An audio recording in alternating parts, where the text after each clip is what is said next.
Welcome to Lockdown Pathshala Ramgarh. I am Ruma Kumari, English teacher from KV High School, Lari, going to teach class 9th English poem from Bihai. The name of the poem is No Men Are Foreign. It is written by James Harold Kirkham. James Harold is an English poet and he is also a translator. He wrote about 30 books. Now, first of all, I want to come to the poem. That means I just introduced about the poem. In this poem, the poet reminds us all the people in this world are same. यहाँ जितने भी इस विश्व में जितने भी लोग हैं वो सारे लोग जो हैं वो बिल्कुल एक ही जैसे हैं. No people are foreign. कोई भी यहाँ पर जो आदमी है कोई भी आदमी यहाँ पर कोई विदेशी नहीं है बल्कि सब एक हैं. It may be that their languages or countries are different. उनका भाषा उनका जो कंट्री है वो अलग है लेकिन क्या है कि वो फिर भी सेम है. The theme of the poem is universal brotherhood.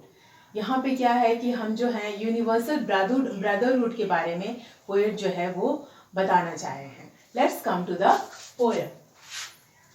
Remember, the first stanza of the poem is remember no man से लेकर we all shall lie. इसमें क्या है कि इसका मीनिंग जो है यहाँ पे पोएट बता रहे हैं that the poet wants to say that in the first stanza no men are strange or foreigners. Either they live in different country or they speak different languages. कोई भी आदमी यहाँ पर स्ट्रेंज नहीं है, अजनबी नहीं है, फॉरेनियर नहीं है, विदेशी नहीं है. they live in different, वो दूसरे कंट्री में रहते हैं, अलग अलग डिफरेंट कंट्रीज में रहते हैं, डिफरेंट लैंग्वेजेस यूज करते हैं, लेकिन कोई भी आदमी यहाँ पे विदेशी नहीं है. All men on this earth are similar. यहाँ जितने भी अर्थ में जितने भी लोग हैं वो सब सिमिलर हैं to ourselves. हमारी ही तरह हमारे जैसे हम हैं वैसे दूसरे लोग भी यहाँ पे हैं. This earth is our home. ये जो पूरा अर्थ है वो हमारा अलग अलग खंडों में नहीं बल्कि वो एक घर है, वो हम सब लोगों का एक घर है. In the second stanza, they to aware से लेकर from our own, ये इसका मीनिंग है. The poet want to say that people all over the world need sun, air and water. लोग यहाँ जितने विश्व में जितने भी लोग रहते हैं उन सबको सन, एयर और वाटर की जरूरत होती है फॉर सर्वाइवल, जीने के लिए. They grow food grain in peace time, वो अपने पीस टाइम में यानी कि जब उनका जब समय शांत समय रहता है तब वो क्या करते हैं, फूड ग्रो करते हैं. फूड ग्रेन जो होता है खाने के लिए जो अनाज होता है वो ग्रो करते हैं टू लिव ऑन, इस पृथ्वी पर रहने के लिए, यानी कि अपनी जिंदगी को चलाने के लिए वो अनाज उगाते हैं. In war time people starve equally, और यहाँ पर जितने भी लोग हैं विश्व में जितने भी लोग हैं जब वॉर होता है तो सारे लोग स्टार्व इक्वली, यानी कि वो सारे लोग जो हैं सफर करते हैं, उस वार से सफर करते हैं इक्वली, बराबर.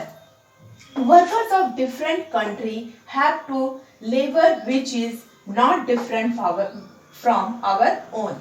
और जितने भी डिफरेंट कंट्रीज के जो पीपल हैं उनको सबको एक जैसा मेहनत करना पड़ता है. मेहनत के मामले में भी सबको एक जैसा मेहनत करना पड़ता है. और क्या है कि which is not different from our own, जो कि हमसे अलग नहीं है, यानी कि जिस तरह से हम मेहनत करते हैं वैसे पूरे वर्ल्ड के लोग मेहनत करते हैं.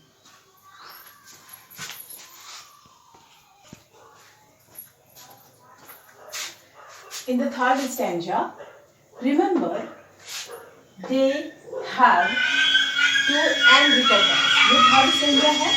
The meaning of the third stanza, here the poet explained that all people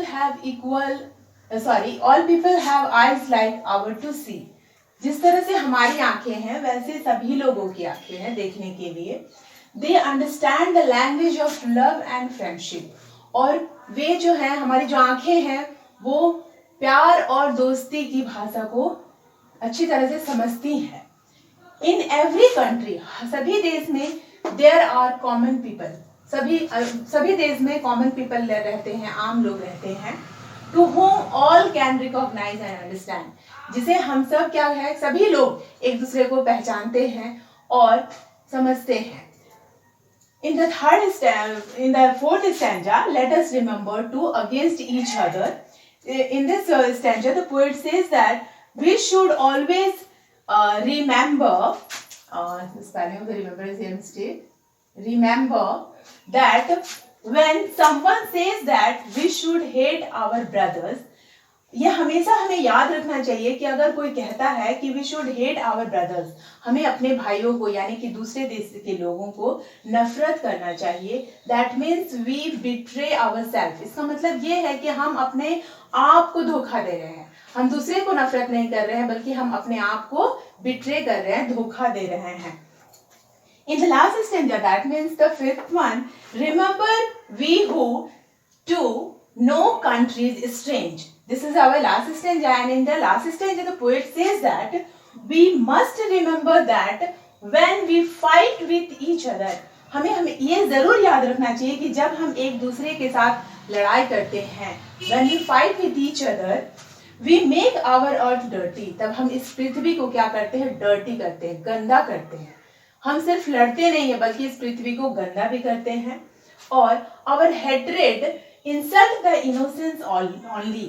और हमारी जो ये नफरत है, जो हम आपस में लड़ करके जो अपने अंदर जो नफरत पैदा किए हुए हैं, ये हमारे इनोसेंस को, हमारे भोलेपन को इंसल्ट करता है, अपमानित करता है. So we should love everyone. इसलिए हम सबको क्या करना चाहिए कि सभी को प्यार करना चाहिए. We should love everyone. जितने भी लोग हैं इस वर्ल्ड में उन सबको हमें प्यार करना चाहिए. Because we all are the same. क्योंकि यहाँ पर हम सब लोग जो हैं वो बिल्कुल एक जैसे हैं.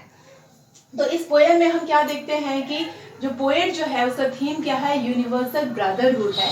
भाईचारे का संदेश सुनाता है कि ये जो पूरा पृथ्वी है, वो जितने भी यहाँ पे लोग रहते हैं, हम सब भाई बहन की तरह हैं.